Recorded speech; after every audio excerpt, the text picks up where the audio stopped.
ressuscité. À toi la victoire pour l'éternité.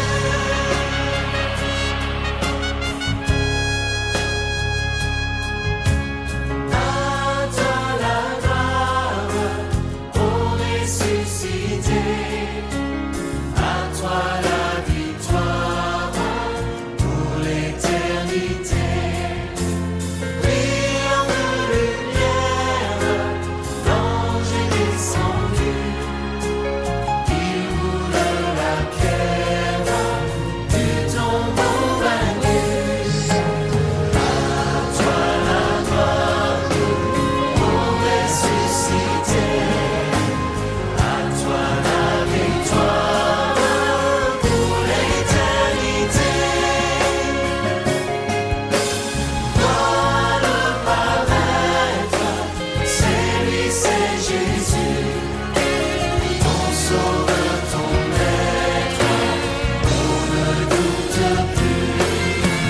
Sois dans l'allégresse, peuple du Seigneur, et redis sans cesse. C'est pas pourquoi. C'était l'amour de Dieu qui est en train de la visiter. Fire! Oh! C'est un feu d'amour. Alléluia. Merci Seigneur. Les blessures que Dieu est en train de penser. Bien-aimé, je ne sais pas quel problème tu as. Et je n'ai même pas besoin de savoir, parce que s'il savait, je pouvais bien faire. Mais Christ est ta solution.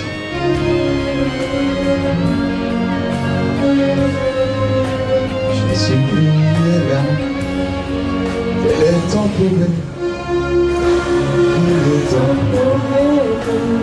Arrête de pleurer, ma soeur. Je vais prier là. Quel est ton problème? Quel est ton problème? Quel est ton problème?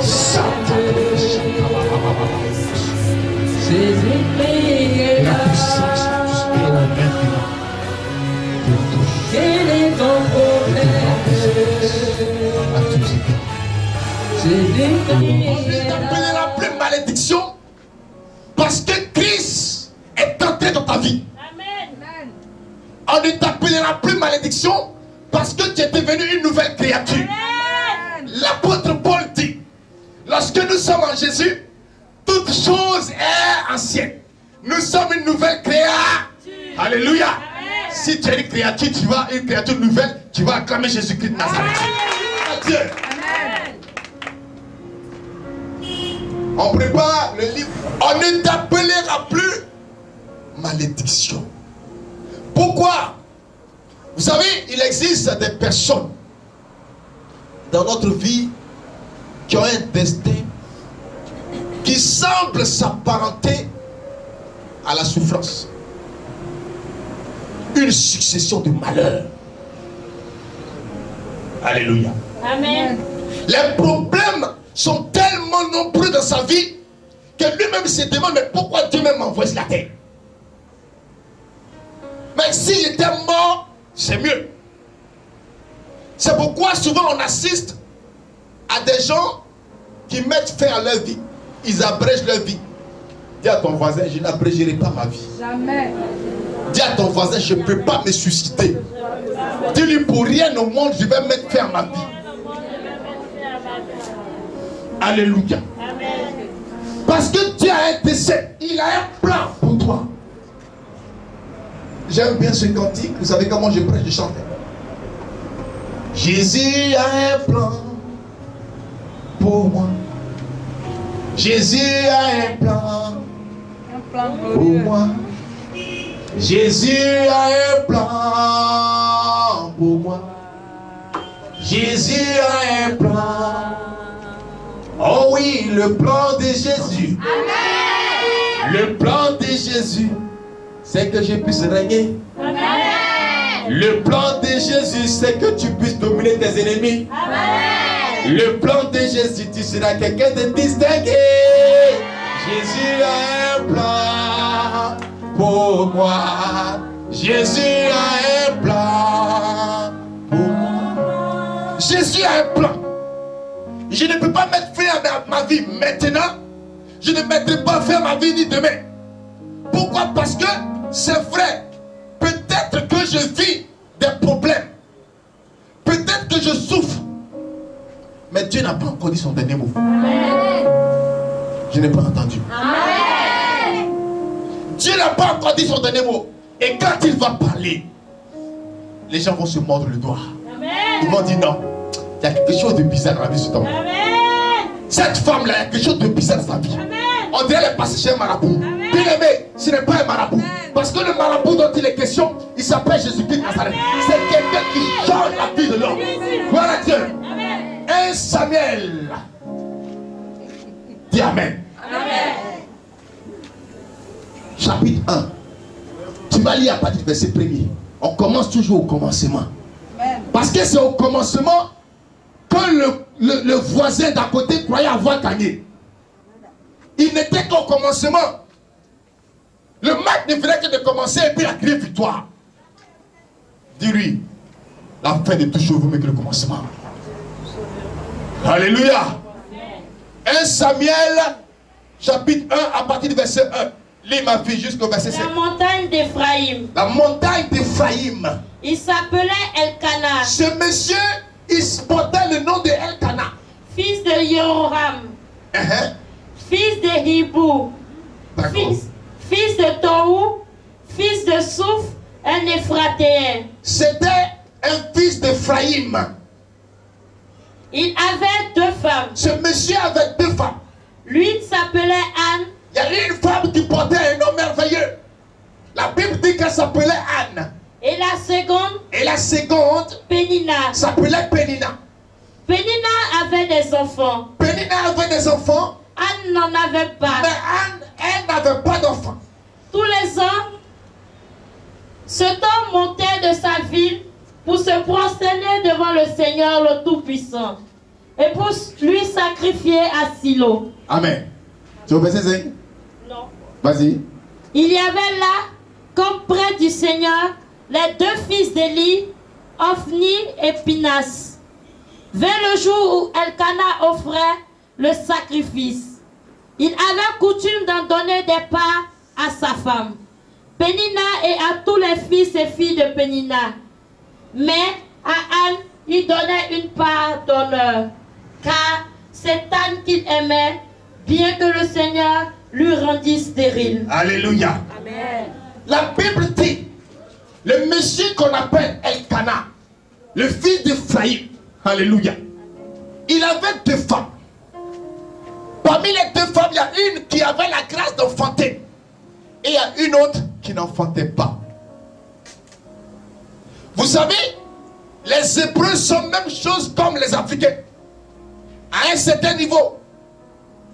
Quand une femme n'a pas d'enfant, elle est comme une risée. C'était comme si elle avait péché. Les gens la vilipendent. Donc, Anne, qui n'avait pas d'enfant, c'était douloureux pour elle. Alléluia. Amen. Dis à ton voisin, le match vient de commencer. Alléluia. C'était difficile pour Anne. Elle n'a pas d'enfant. Qu'est-ce qui va se passer? Elle va vieillir dans la maison de son mari sans pouvoir lui donner un enfant. Bon, elle s'est dit, certainement, les enfants de mon mari sont mes enfants. Alléluia. Amen. Donc, elle peut se permettre de prendre les enfants de Pénina comme ses propres enfants. Malheur pour elle. Gloire à Dieu. Amen. La Bible dit que Elkana, quand il partait à Silo pour faire son offrande, parce que l'offrande était faite avec des animaux, la bonne part revenait à Anne. Mais Anne n'a pas dit qu'elle est venue de la maison de Elkana pour manger. Son père lui donnait à manger. Elle est venue pour donner enfant à Elkana. Elle n'arrive pas à donner enfant, on dit, on te donne la bonne part, on s'en fout de ça. Alléluia. Amen. Son problème, c'était l'enfantement. Il lui fallait un enfant. Souvent, tu peux voir quelqu'un, il travaille, il est dans un poste de responsabilité, il a l'argent, mais il n'a pas d'enfant. C'est un souci majeur pour lui. À cause de ça, l'homme n'a pas de paix. Il se promène de féticheur en marabout en train de chercher une solution. Mais les marabouts ne donnent que des solutions avec petit S et petit N à la fin. Alléluia. Amen. La solution avec grand S et grand N à la fin s'appelle Jésus-Christ, le Fils de Marie. Je voudrais que tu l'acclames très fort. Alléluia. Anne est restée dans cette situation, dans une situation d'humiliation. À partir du verset 9 jusqu'au verset 18, elle va connaître ce qu'on appelle, dans verset 6 au 8, elle va connaître ce qu'on appelle les injures de sa coépouse. Quand elle veut toucher aux enfants de Pénina, on dit laisse mes enfants. Espèce de stérile. Et puis la pluie dessus. Ça faisait mal au cœur de Anne. La Bible dit que Anne pleurait. Anne souffrait. Dis à ton voisin, on ne t'appellera plus malédiction. Quand tu parles là même, je ne vis pas la chose. Dis-lui, on ne t'appellera plus malédiction.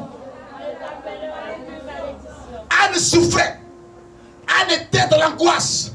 Chaque jour, malgré les bons plans que son mari lui donne, ça ne peut rien lui faire. Ça ne peut pas changer quelque chose. Anne avait besoin d'une restauration. Anne avait besoin que Dieu entende sa prière. Gloire à Dieu. Amen.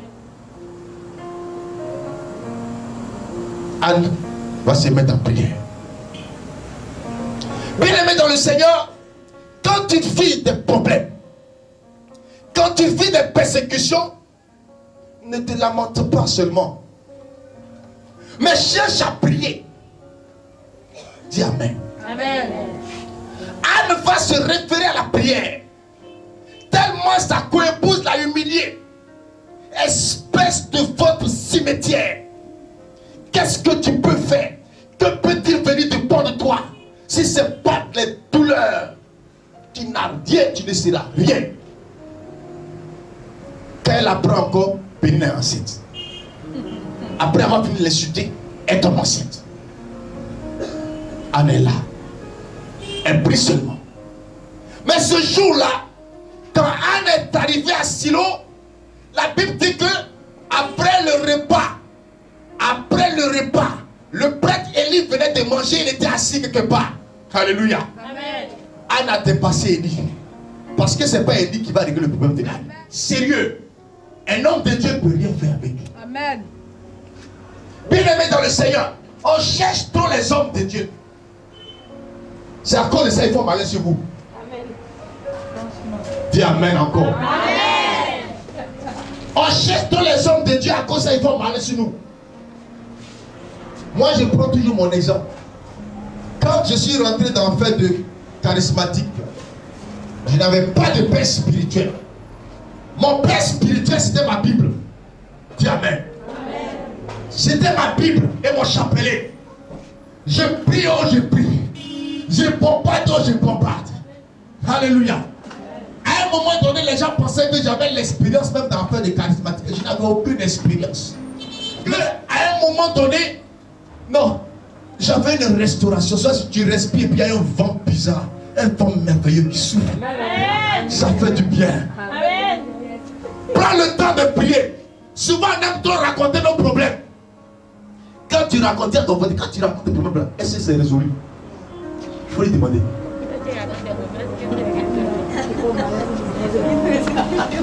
Demande-lui. Depuis que tu as commencé à raconter tes problèmes là, ça a été résolu? Non. Prends le temps de prier. Anne n'est pas allée voir une copine pour dire ma copine. Anne n'est pas allée voir Élie. Élie était là. Anne l'a dépassé. Anne n'a pas dit homme de Dieu. Homme de Dieu. Parce que les hommes de Dieu ne peuvent rien faire pour toi. Une seule personne, l'Éternel. Amen. Elle s'est mise devant la présence de Dieu. Aïe, aïe, aïe. Elle a commencé à fléchir genoux. Quand elle l'a vue, elle dit, mais attends, c'est la façon de la fléchir genoux. Elle est sûre que non, elle est malade. Parce qu'il y a une façon de fléchir genoux. Je vais vous dire quelque chose. Souvent, moi ici catholique, mais il y a des choses catholiques que je n'aime pas. Vous savez, quand on va à l'église, il y a des gens qui disent, quand tu veux faire ça, voilà comment tu te mets. On dit, pour aller prendre la communion, il faut être comme ça. Comme ça, tu marches. On dirait un moine. Bien aimé, ça m'arrive souvent, je vais à la communion, je danse. Alléluia. Amen.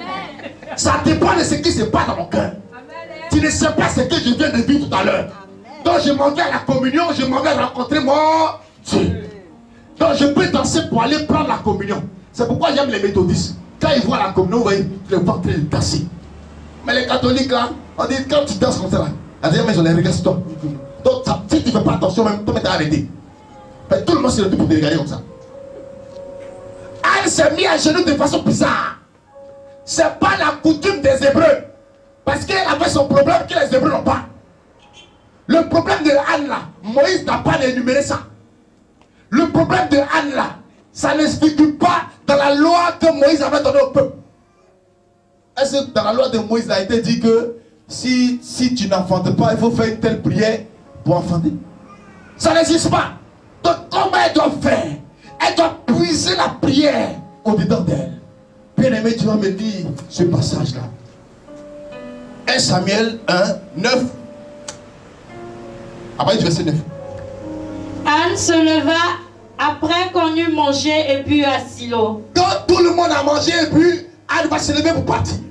Le prêtre Élie était assis. Le prêtre Élie était assis sur son siège à l'entrée du temple du Seigneur. Plein